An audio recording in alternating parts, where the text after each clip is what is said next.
amin'izao fiainan'izao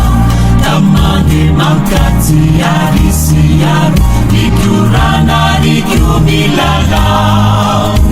kanefa tsy mahity zay mahaso fahaizana foana ny nofo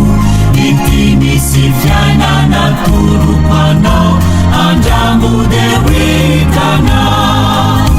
Jesus, Jesus, Jesus, Jesus, no fiainana toroko anao Jesus, Jesus, Jesus, Jesus, no hanam-piadana anao Kuraiso Jesosy ho tompo mpamonjy hanapaka ny fiainanao Deo hitanao lay fiadananao haharitro mandrakizay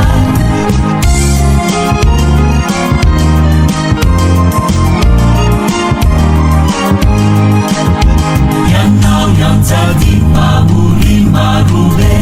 amin'izao fiainan'izao tsy misy hazavana fatô haizime no mandrakotra ny fiainanao ka mila ho kivy sy hamboifo no ireo adim-piainana maro ity misy fiainana toroko anao andramo de hoitanao Jesus, Jesus, Jesus, Jesus, no fiainana toroko anao